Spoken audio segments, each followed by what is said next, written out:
राजस्थान की अरावली पहाड़ियों के बीच स्थित है एक ऐसा किला जिसका नाम सुनते ही लोगों के रोंगटे खड़े हो जाते हैं। भानगढ़ किला।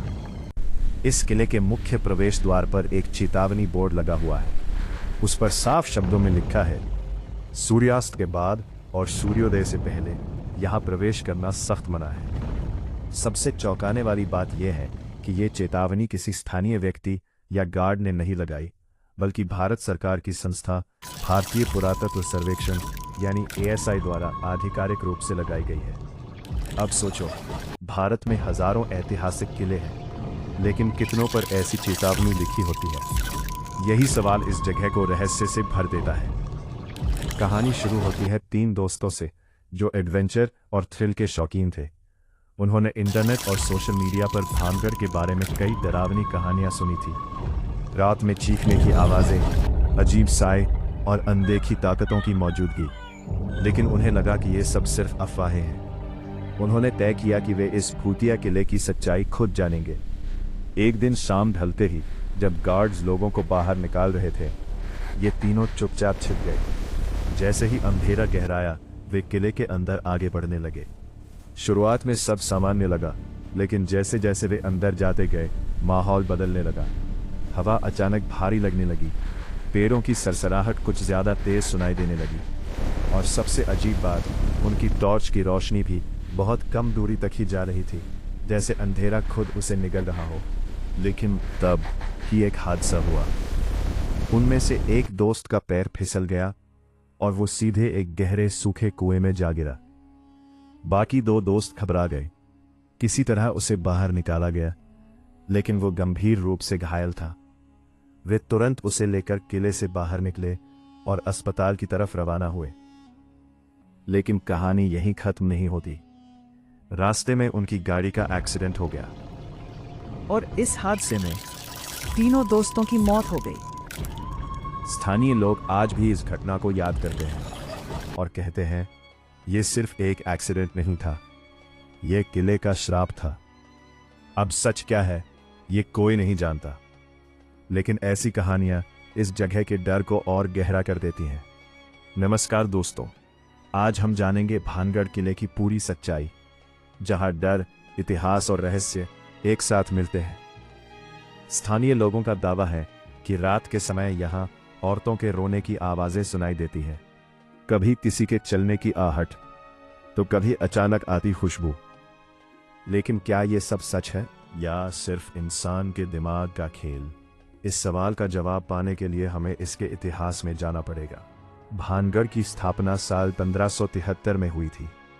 इसे आमेर के राजा भगवंत दास ने अपने बेटे माधव सिंह के लिए बसाया था, जो बाद में मुगल सम्राट अकबर के दरबार में एक महत्वपूर्ण सेनापति बने।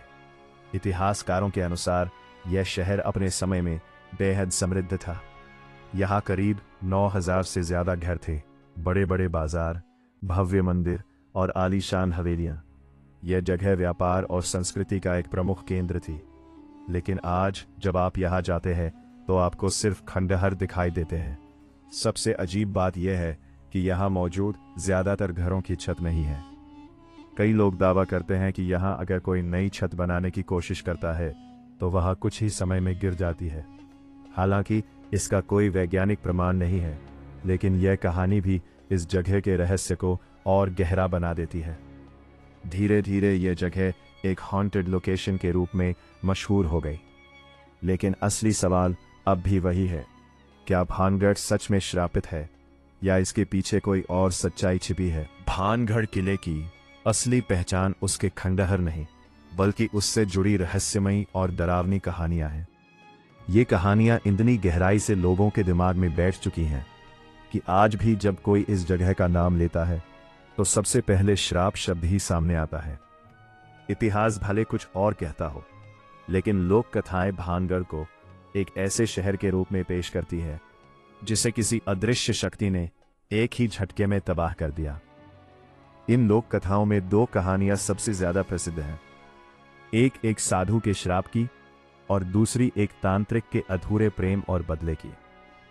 पहली कहानी शुरू होती है एक साधु से, जिनका नाम बताया जाता है बाबा बालूनाथ। कहा जाता है कि जब इस शहर को बसाने की योजना बनाई जा रही थी, तब ये पूरा इलाका जंगलों और पहाड़ियों से घिरा हुआ था, और वहीं एक ऊंची चट्टान पर बाबा बालूनाथ तपस्या किया करते थे। वे एक सिद्ध पुरुष माने जाते थे, जिनके बारे में लोगों का विश्वास था कि उनके पास अद्भुत शक्तियां हैं। जब आमेर के राजा भगवान दास ने इस स्थान पर किला और शहर बसाने का निर्णय लिया, तो उन्होंने सबसे पहले बाबा बालूनाथ से अनुमति मांगी। ये उस समय की परंपरा भी थी और एक तरह का सम्मान भी। बाबा बालूनाथ ने अनुमति तो दे दी, लेकिन एक बहुत ही महत्वपूर्ण शर्त रखी। उन्होंने कहा कि इस किले या महल की ऊंचाई इतनी न हो कि उसकी परछाई उनके तपस्थल पर पड़े। उनका मानना था कि अगर ऐसा हुआ तो ये जगह विनाश की ओर बढ़ जाएगी। राजा ने उनकी बात मान ली और शुरुआत में किले का निर्माण उसी सीमा के अंदर रखा गया। समय बीतता गया और भानगढ़ एक समृद्ध और विकसित शहर बनता चला गया। लेकिन जैसे जैसे सत्ता बदली, नई पीढ़ियां आई, वैसे वैसे पुराने नियमों और शर्तों को नजरअंदाज किया जाने लगा। कहा जाता है कि माधव सिंह के पोते, जो उस समय के शासक थे, उनका अपने वैभव और शक्ति का प्रदर्शन करने के लिए महल की ऊंचाई बढ़ाने का फैसला किया। उन्होंने महल की 7 मंजिलें बनवा दी, जो उस समय के हिसाब से बेहद भव्य और ऊंची संरचना थी। लेकिन इसी के साथ एक ऐसी गलती हो गई जिसका परिणाम पूरे शहर को भुगतना पड़ा। जैसे ही महल इतना ऊंचा बना कि उसकी परछाई बाबा बालूनाथ के तपस्थल पर पड़ने लगी, वैसे ही उनका क्रोध भड़क उठा। लोक कथाओं के अनुसार उन्होंने तुरंत श्राप दिया कि यह पूरा शहर नष्ट हो जाएगा और यहां रहने वाला कोई भी व्यक्ति सुखी नहीं रहेगा। कहते हैं कि इस श्राप के बाद धीरे धीरे भानगढ़ का पतन शुरू हो गया। पहले छोटी छोटी समस्याएं आईं, फसलें खराब होने लगी, व्यापार कमजोर पड़ने लगा, और फिर एक समय ऐसा आया जब पूरा शहर वीरान हो गया। यह कहानी भले ही सुनने में किसी फिल्म की तरह लगे, लेकिन स्थानीय लोग इसे पूरी सच्चाई मानते हैं। वे आज भी कहते हैं कि बाबा बालूनाथ का श्राप ही भानगढ़ के उजड़ने की असली वजह है। लेकिन भानगढ़ की दूसरी कहानी इससे भी ज्यादा रहस्यमयी और नाटकीय है। यह कहानी है एक तांत्रिक और एक राजकुमारी की। कहा जाता है कि भानगढ़ में एक बेहद खूबसूरत राजकुमारी रहती थी, जिनका नाम था रत्नावती। उनकी सुंदरता की चर्चा दूर दूर तक थी। आसपास के कई राज्यों के राजकुमार उनसे विवाह करना चाहते थे, लेकिन रत्नावती न केवल सुंदर थी बल्कि बुद्धिमान भी थी, और वे अपने फैसले खुद लेने में विश्वास रखती थी। इसी दौरान भानगढ़ में एक तांत्रिक रहता था जिसका नाम था सिंघिया। वो काले जादू और तांत्रिक शक्तियों में माहिर माना जाता था, लेकिन उसकी सबसे बड़ी कमजोरी थी राजकुमारी रत्नावती के प्रति उसका एक तरफा प्रेम। वो उन्हें हर हाल में पाना चाहता था, चाहे इसके लिए उसे किसी भी जादू देने की जरूरत हो, हद तक क्यों ना जाना पड़े। एक दिन जब राजकुमारी की दासी बाजार से उनके लिए इत्र परफ्यूम खरीदने गई, तो सिंघिया ने उस पर नजर रखी।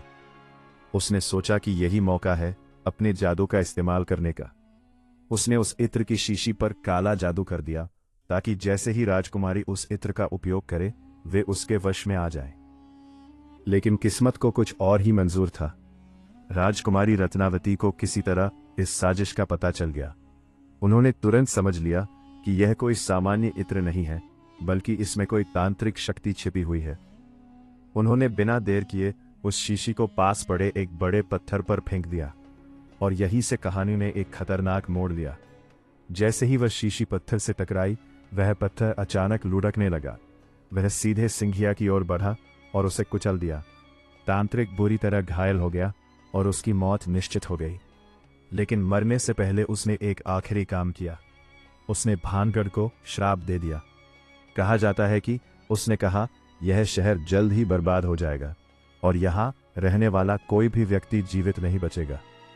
इस श्राप के बाद भानगढ़ का विनाश और भी तेज हो गया। कुछ ही समय में यह समृद्ध शहर पूरी तरह से उजड़ गया। लोग या तो मर गए या फिर इस जगह को छोड़कर हमेशा के लिए चले गए। आज भी स्थानीय लोग मानते हैं कि यह तांत्रिक का श्राप ही है जो भानगढ़ को आज तक जिंदा नहीं होने देता। इन दोनों कहानियों में एक चीज कॉमन है, श्राप। चाहे वह एक साधु का हो या एक तांत्रिक का, दोनों ही कहानियां यह बताती है कि भानगढ़ का अंत किसी प्राकृतिक कारण से नहीं बल्कि किसी अलौकिक शक्ति की वजह से हुआ। यही वजह है कि लोग आज भी इस जगह को लेकर डरे रहते हैं। इन कहानियों को पीढ़ी दर पीढ़ी सुनाया गया है। हर बार जब कोई इन्हें सुनाता है तो उसमें थोड़ा और डर, थोड़ा और रहस्य जुड़ जाता है। यही कारण है कि आज भानगढ़ सिर्फ एक ऐतिहासिक स्थल नहीं बल्कि एक मिस्ट्री बन चुका है।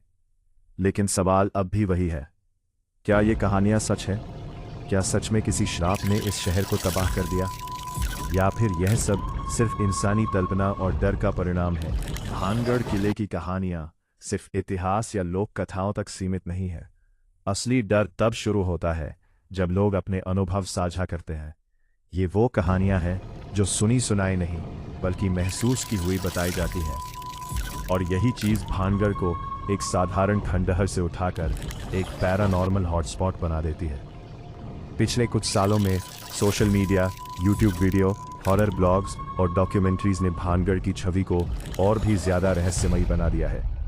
इंटरनेट पर आपको सैकड़ों ऐसे वीडियो मिल जाएंगे जिनमें लोग दावा करते हैं कि उन्होंने यहाँ कुछ ऐसा महसूस किया जिसे वे आज तक समझ नहीं पाए। कुछ लोग कहते हैं कि रात के समय यहाँ अचानक से हवा का तापमान बदल जाता है, एकदम ठंडा, भारी और दबाव भरा। कुछ बताते हैं कि उन्हें ऐसा लगा जैसे कोई इनके पीछे चल रहा हो, लेकिन पीछे मुड़कर देखने पर कोई नहीं था। और सबसे आम दावा औरतों के रोने या चीखने की आवाज़ें। इन आवाज़ों का वर्णन लगभग हर व्यक्ति एक जैसा करता है, धीमी, दर्द भरी और अचानक से गायब हो जाने वाली। कई लोगों ने यह भी कहा कि उन्हें यहाँ खुशबू महसूस हुई, जैसे कोई इत्र या फूलों की महक जो अचानक आती है और फिर गायब हो जाती है। कुछ लोगों के अनुसार ये वही जादुई इत्र है जिसकी कहानी तांत्रिक सिंघिया और राजकुमारी रत्नावती से जुड़ी हुई है। इन सब के बीच एक दिलचस्प घटना अक्सर चर्चा में रहती है। एक जर्नलिस्ट जो भानगढ़ पर रिपोर्ट बनाने गए थे, उन्होंने दावा किया कि जैसे ही वे किले के अंदर गए, उनकी स्कूटी अचानक बंद हो गई। उन्होंने कई बार स्टार्ट करने की कोशिश की, लेकिन वे चालू नहीं हुई। उसी समय उन्हें ऐसा महसूस हुआ जैसे किसी ने उनके कान के पास आकर धीरे से कहा, "They want you." यह अनुभव उनके लिए इतना डरावना था कि वे तुरंत वहां से निकल गए। अब सवाल यह उठता है, क्या ये सब सच में हो रहा है या फिर इसके पीछे कोई और वजह है? इसी सवाल का जवाब हमें विज्ञान देता है।